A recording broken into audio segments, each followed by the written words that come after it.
चलिए बच्चों, आज हम लोग मैट्रिसेस चैप्टर का एक्सरसाइज 3.2 का पार्ट 11 में हम लोग बात कर रहे हैं। पिछले वीडियो में हम लोग क्वेश्चन नंबर 18 तक सॉल्व कर चुके थे। आज हम लोग 19 से स्टार्ट कर रहे हैं। 19 में दो क्वेश्चन है, ए और बी बोल करके। तो 19 नंबर क्वेश्चन क्या कहता है, देखिए इसको। A trust fund has ₹30,000। एक ट्रस्ट है जो 30,000 रुपया फंड है उसके पास। That must be invested in 2 different types of bonds. इसको ये 2 डिफरेंट टाइप के बॉन्ड में इन्वेस्ट करना चाहता है। The first bond pays 5% interest per year. तो पहला बॉन्ड जिसमें इन्वेस्ट करेगा ये अमाउंट, वो 5% इंटरेस्ट पर ईयर के हिसाब से दे रहा है। And the second bond page 7% interest per year. और दूसरा टाइप का जो बॉन्ड है उसमें जो इन्वेस्ट कर रहा है पैसा, उस पर इसको 7% इंटरेस्ट पर ईयर के हिसाब से मिल रहा है। तो यूजिंग मैट्रिक्स मल्टीप्लिकेशन, तो मैट्रिक्स मल्टीप्लिकेशन का जो प्रॉपर्टीज हम लोग सीखे हैं, जानते हैं, तो उसके आधार पे सॉल्व करना है कि determine how two divided ₹30,000 among the 2 types of bond. तो 30,000 को हम किस रेशियो में डिवाइड करें, कितना कितना करके हम दोनों बॉन्ड में इन्वेस्ट करें। If the trust fund must obtain an annual total interest of, पहला है ₹1800। तो हम कितना कितना अमाउंट दोनों बॉन्ड में इन्वेस्ट करें कि हमारा टोटल इंटरेस्ट जो मिले वो कितना मिले। पहला में 1800 रुपया और दूसरा क्वेश्चन में 2000 रुपया, ये क्वेश्चन कह रहा है। तो देखिए इसमें हम लोग सबसे पहले ए पर बात करते हैं। तो हम लोग यहाँ से सॉल्यूशन शुरू करते हैं। हम लोग मान लेते हैं कि लेट x रुपीज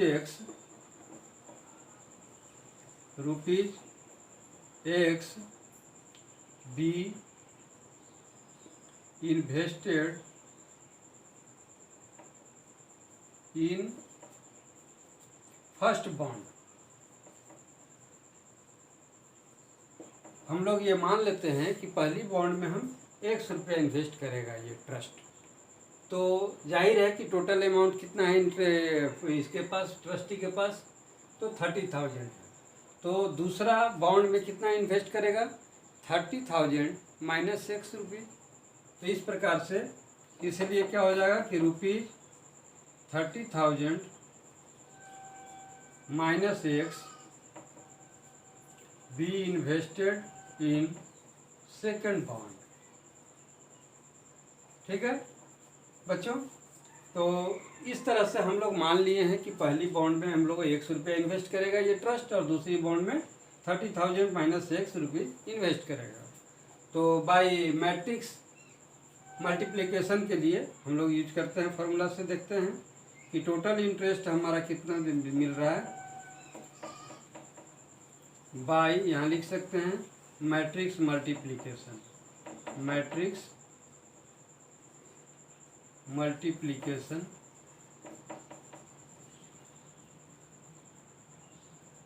से हम लोग क्या पाते हैं कि 100 रुपया हम लोग इन्वेस्ट किए और दूसरे में कितना किए हैं, 30,000 माइनस x, इतना रुपया हम लोग इन्वेस्ट किए दूसरे में।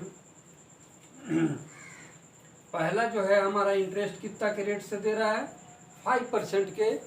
पहला बॉन्ड जो है वो हमको इंटरेस्ट पे कर रहा है 5%। तो 5% का मतलब है, परसेंट हटाएंगे तो डिवाइडेड बाई क्या लिख देंगे, 100। और दूसरा जो बॉन्ड है वो इंटरेस्ट कितना दे रहा है हमको, 7%। तो इसलिए दूसरा का क्या कर देंगे, 7/100 हो जाएगा, ये परसेंट हटेगा। तो इसको हम जब मल्टीप्लाई कर देंगे तो हमारा इन्वेस्ट टोटल इंटरेस्ट निकल जाएगा। तो इंटरेस्ट हमारा पहला क्वेश्चन में कितना मिल रहा है, 1800 रुपया, इक्वल टू 1800 कर देंगे। ठीक है, अब इसको मल्टीप्लिकेशन करिए। तो मल्टीप्लिकेशन करेंगे तो क्या मिलेगा हमको, x को मल्टीप्लाई करेंगे इससे तो कितना हो जाएगा, 5x/100 प्लस इसको मल्टीप्लाई करेंगे इससे तो 7 × 30,000 minus x divided by 100 is equal to हमारा कितना दिया हुआ है, 1800 रुपया दिया हुआ है। ठीक है,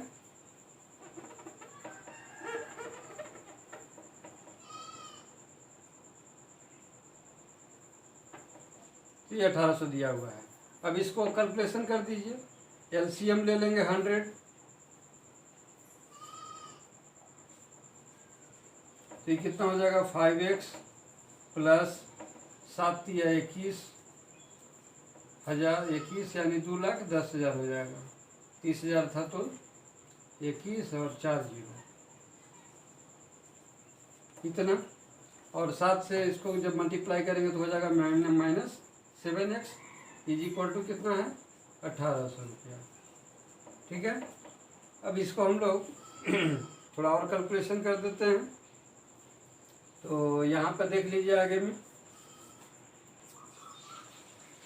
तो 100 इसको क्रॉस मल्टीप्लिकेशन कर दीजिए, तो 100 से इसको मल्टीप्लाई करेंगे और यहाँ 7x में 5x घटेगा माइनस प्लस, तो क्या बचेगा हमारा, -2x बचेगा क्योंकि बड़ा वाला संख्या हमारा माइनस का है, तो -2x और प्लस 2,10,000 प्लस इतना, और इज इक्वल टू क्या हो जाएगा, 100 से मल्टीप्लाई करेंगे 1800 को, तो ये कितना बन जाएगा, इतना बन गया, 1,80,000 रुपया बन गया। 1 से इसको मल्टीप्लाई किए तो ये आ गया। ठीक है, अब इसको और एक लाइन कीजिए हल, तो -2x इक्वल टू क्या हो जाएगा, 1,80,000 माइनस, ठीक है, तो ये इक्वल टू क्या आ जाएगा, अब इसको हम लोग, चलिए यहाँ तक ठीक है, -2x इक्वल टू 1,80,000 माइनस 2,10,000, तो इसलिए x इक्वल टू क्या बनेगा, ये 2,10,000 में जब हम 1,80,000 घटाएंगे तो कितना बचेगा, 30,000, 8 3 11, 30,000 बचा। ठीक है, और 30,000 का साइन क्या होगा, बड़ा संख्या चूंकि माइनस में है इसलिए माइनस रहेगा, और ये -2 जो मल्टीप्लिकेशन में यहाँ है, इसको जब डिवाइड में भेजेंगे तो क्या आ जाएगा, -2 डिवाइडेड बाई -2, तो ये माइनस से माइनस कट गया, और 2 से इसको जब हम लोग कटाएंगे तो कितना आ गया, ये 15,000 आ गया। इसलिए पहला टाइप के बॉन्ड में हमारा इन्वेस्टमेंट कितना हो रहा है, 15,000 रुपये इन्वेस्ट कर रहे हैं हम, ₹15,000, और दूसरा टाइप के बॉन्ड में कितना कर रहे हैं, सेकंड टाइप का जो बॉन्ड था उसमें 30,000 माइनस एक्स, अर्थात 30,000 माइनस एक्स का मान कितना है, 15,000 है। अर्थात दूसरे टाइप के बॉन्ड में भी हम लोग 15,000 रुपया ही इन्वेस्ट कर रहे हैं। तो इस प्रकार से बच्चों ये हमारा आंसर आ गया कि दोनों टाइप के बॉन्ड में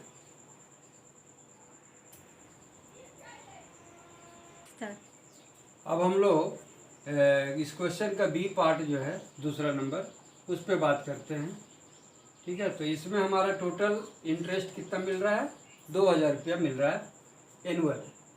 ठीक है, तो इसमें भी सेम हम लोग उसी तरह से मान लेते हैं कि let x be invested in first bond, और सेकंड बॉन्ड में टोटल अमाउंट तो ट्रस्ट के पास जो है वही 30,000 minus x be in second bond. तो इस तरह से हमको बाय यूजिंग मैट्रिक्स मल्टीप्लिकेशन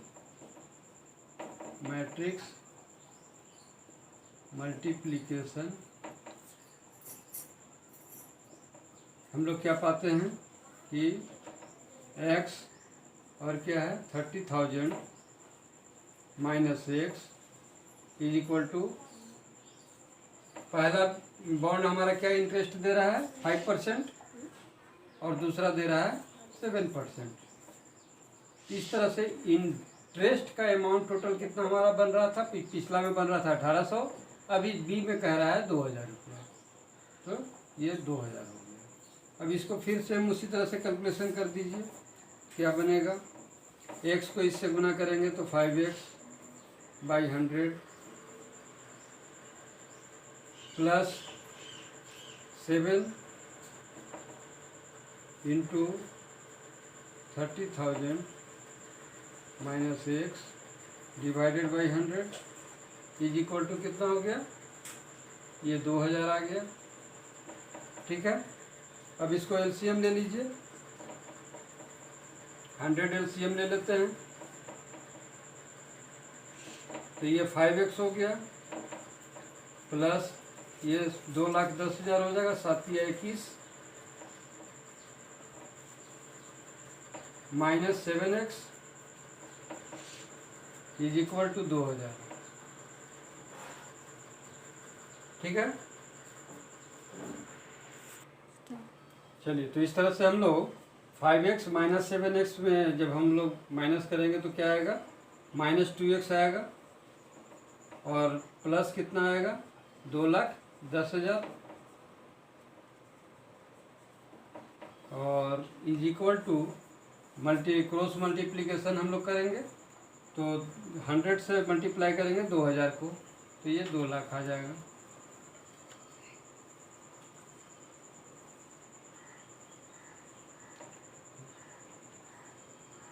तो ये हमारा 2 लाख आ गया। अब इसको क्या करेंगे हम लोग, फिर -2x इक्वल टू 2 लाख में घटाएंगे,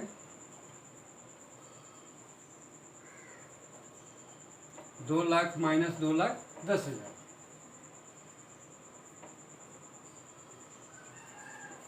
तो इस तरह से हमारा x के वैल्यू क्या आ जाएगा, -10,000 आ गया। ठीक है, और -2 जो मल्टीप्लाई में है ये डिवाइड में चल जाएगा -2, तो माइनस से माइनस कट गया, 2 से इसको कटा देंगे 5,000। तो x का वैल्यू हमारा आ गया 5,000। इसका मतलब है कि फर्स्ट टाइप का जो बॉन्ड है जिसमें 5,000 रुपया ट्रस्टी इन्वेस्ट करेगा, और सेकंड टाइप का बॉन्ड में कितना इन्वेस्ट करेगा, सेकंड टाइप का बॉन्ड के लिए है हमारा,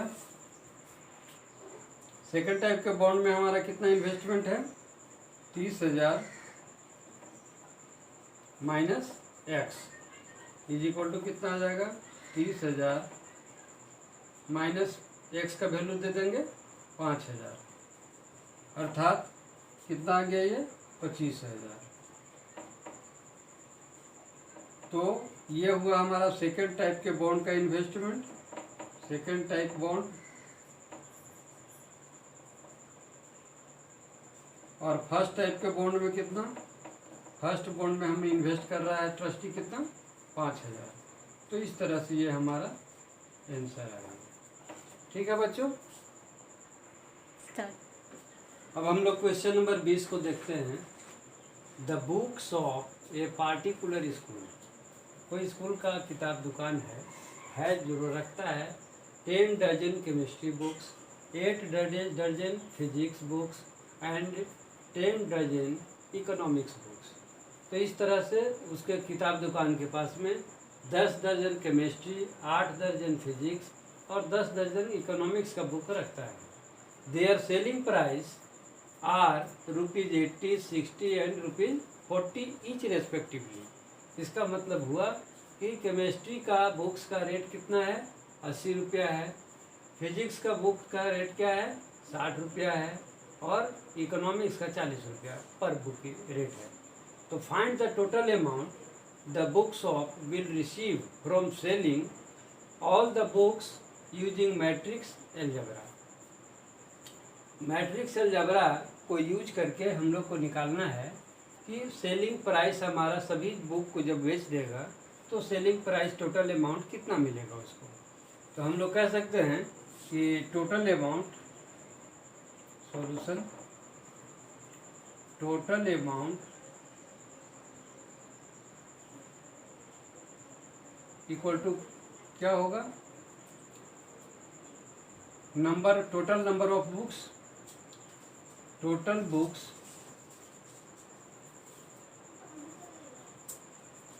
into total books into selling price into rate of selling price.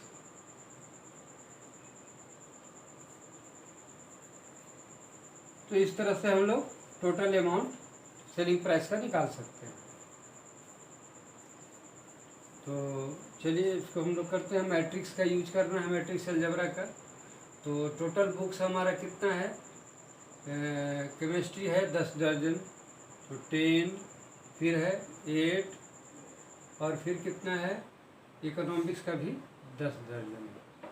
क्योंकि डजन में है तो इसलिए इसको हम लोग 12 से मल्टीप्लाई कर देंगे, और इनटू रेट क्या है बुक्स का। केमिस्ट्री का रेट है 80 रुपया पर बुक, ये है 60, और इकोनॉमिक्स का है 40। बस इसको मल्टीप्लाई कर दीजिए और जो अमाउंट आ गया वो हमारा सेलिंग प्राइस टोटल बुक्स का मिल जाएगा। तो इसको हम लोग कर देते हैं। पहले 12 से मल्टीप्लाई इसको कर दीजिए, तो 12 दाएँ 120, ये हो जाएगा 120, या यहीं पे कर लेते हैं इसको 120, और ये कितना हो जाएगा 12 8 96, 96, और 12 दहाँ 120 इंटू कितना हो जाएगा 80, 60 एंड 40। अब इसको मल्टीप्लिकेशन करेंगे हम लोग, तो पहला रो पहला कॉलम इस तरह से हम लोग मल्टीप्लाई करते हैं। तो 120 को मल्टीप्लाई करेंगे 80 से, कितना हो जाएगा 120 into 80 plus 96 into 60, 96 into 60 plus क्या होगा 120 इंटू 40, 120 इंटू 40। ये हमारा टोटल सेलिंग प्राइस निकल रहा है। तो 12 8 96 और 2 0 9600 हो गया ये, और ये 6 से मल्टीप्लाई करेंगे तो 6 छक 36 की 6, हाथ में 3, और 9 छक 54 और 3 57। तो इस तरह से हमारा ये आ गया 6 छक 36, 6 हाथ में 3, 9 छक 54 और 3 57, ठीक है। प्लस 12 बच्चों को 48 और 2 0। तो ये हम लोग मल्टीप्लाई कर दिए, इक्वल करिए टोटल कितना आ गया। तो 0 में 0 जोड़ेंगे 0, ये 0 ही रहेगा। ये 0 में 6 जोड़ेंगे तो 6 होगा, यहाँ भी 0 है। अब 8 में हम लोग कितना जोड़ेंगे 7, 15, 15 और 6, 15 6 21 की 1, हाथ में रह गया 2, 2 और 4 6, 6 5 11, 11 और 9 20। तो इस तरह से टोटल अमाउंट हमारा कितना आ गया रुपये 20,160 रुपया। ये हमारा आंसर आएगा कि टोटल बुक्स को सेलिंग प्राइस जब हम लोग टोटल बुक्स का निकालेंगे तो इतना अमाउंट का बुक उसको बेचेगा बुक सेलर। ओके बच्चों। तो बच्चों अभी हम लोग क्वेश्चन नंबर अभी 21 को देखते हैं। तो 21 और 22 के लिए कंडीशन दिया हुआ है।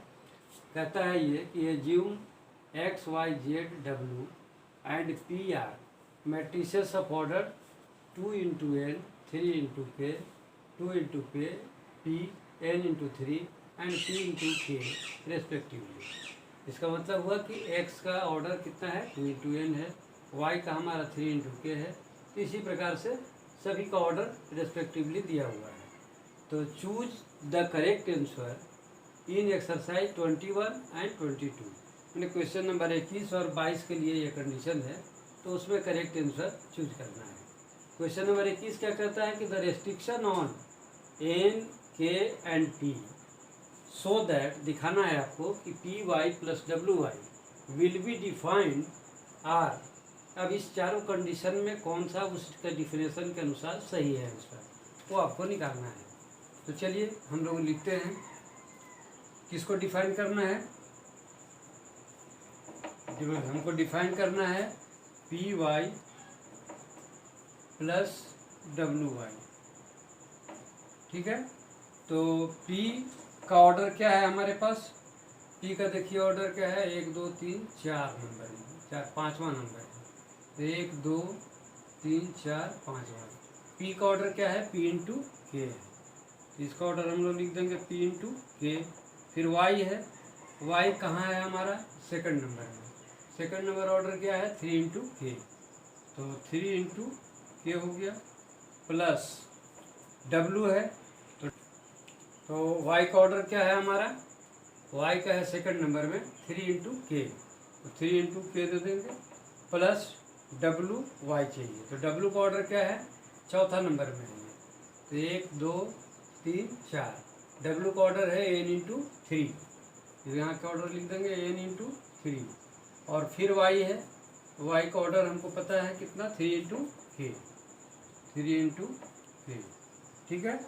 अब इसको अगर थोड़ा सा गौर करिए तो ये मल्टीप्लिकेशन होने के लिए कंडीशन क्या कहता है कि हमारा row into column is equal to row into column में एक पहले का कॉलम और दूसरे का रो इक्वल होना चाहिए, तभी ये मल्टीप्लिकेशन पॉसिबल होता है। तो अर्थात हम कह सकते हैं कि यहाँ से हमारा वैल्यू क्या निकला, के का 3। तो इस तरह से हमारा के का वैल्यू कितना होना, 3 होगा, तभी ये पॉसिबल होगा, डिफाइन होगा ये, ठीक है। तो के भी 3 रहेगा तो 3 3 कट जाएगा। तो इस तरह से हमारा पी वाई का मैट्रिक्स क्या बन जाएगा, पी और इंटू के बच जाएगा। पी इंटू, क्योंकि के का वैल्यू जब हम यहाँ 3 बैठाएंगे तो ये 3 3 कट जाएगा, तो पी इंटू के बचेगा। जहाँ पर हमारे को के का वैल्यू कितना निकाल चुके हम लोग, 3 निकाल लिए, तो पी इंटू 3 इसको लिख सकते हैं। प्लस अब इसमें आइए, तो यहाँ पर देखिए ये 3 3 कट जाएगा।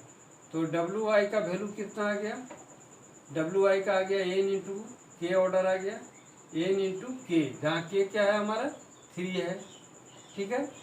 तो अब इस तरह से देखिए ये दोनों में कंडीशन में, तो ये दोनों पॉसिबल कब होगा, जब हमारा ये 3 3 बराबर है। इसका मतलब है कि P is equal to N होगा। तो इस तरह से हमारा इसमें आंसर जो आएगा एन इक्वल टू कितना आएगा, P equal to N, P equal to N, और K इक्वल टू कितना आया था, 3। तो देखिए इसकी एक जिसमें कंडीशन में मिलता हो वही हमारा आंसर है। तो ए में हमारा मिल रहा है के का वैल्यू 3 और पी का वैल्यू n। तो इस प्रकार से इसका आंसर ये हो गया। क्वेश्चन नंबर 22 क्या कह रहा है कि if n equal to P है then the order of matrix इतना is A B C D option है, इसमें से क्या होगा। तो चलिए हम लोग ऑर्डर निकालते हैं इसका सॉल्यूशन। 7x - 5z। तो 7 इंटू एक्स का हमारा ऑर्डर क्या है, एक्स का ऑर्डर देखिए तो क्या दिया हुआ है, पहला number 2 into N, 2 into N है। जेड का ऑर्डर क्या है, तीसरा नंबर, यानी 2 इंटू पी, 2 इंटू पी, ठीक है। तो इस तरीक़ा से हमारा यहाँ पर अगर देखा जाए तो 7x का ऑर्डर क्या है, 2 इंटू एन, और -5z का ऑर्डर हो जाएगा 2 इंटू पी, ठीक है। तो n इक्वल टू 2 और p इक्वल टू भी 2 आ जाएगा, तो ठीक है, दोनों बराबर है। तो अभी इसको क्या करते हैं हम लोग, 7x - 5z, टोटल का ऑर्डर क्या हो जाएगा, या तो हमारा ऑर्डर इसका 2 इंटू एन रहेगा, या ऑर्डर हमारा इसका 2 इंटू पी रहेगा। तो देखिए ये दोनों में ही ऑर्डर पॉसिबल है, इसमें यदि माइनस हम करते हैं तो दोनों में कोई भी ऑर्डर हो सकता है। तो इसमें से कौन सा ऑर्डर आपका ऑप्शन में दिया हुआ है, 2 इंटू एन देखिए है, 2 इंटू एन है बी में, मतलब ये बी आंसर इसका सही है। अगर हम 2 इंटू पी होता तो हम इसमें दे सकते थे, तो यहाँ p इंटू 2 है, इसलिए ये पॉसिबल नहीं है। तो हमारा दोनों में कोई भी संभव है, तो दोनों में देख रहे हैं कि b हमारा संभव है। तो इसलिए हमारा आंसर कितना आएगा, b आएगा, जिसका क्या दिया हुआ है, 2 इंटू एन ऑर्डर पॉसिबल है। यही हमारा आंसर है। क्लियर बच्चों, तो आज के लिए इतना ही। आज हमारा 3.2 चैप्टर ख़त्म हो गया है।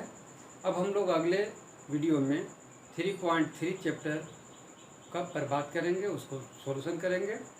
तो आज के लिए इतना ही, धन्यवाद। अगर वीडियो अच्छा लगे तो सब्सक्राइब करें और लाइक करें और बेल आइकन दबाएं, जिससे रेगुलर आपको नोटिफिकेशन नए वीडियो का मिलता रहे। तो धन्यवाद बच्चों।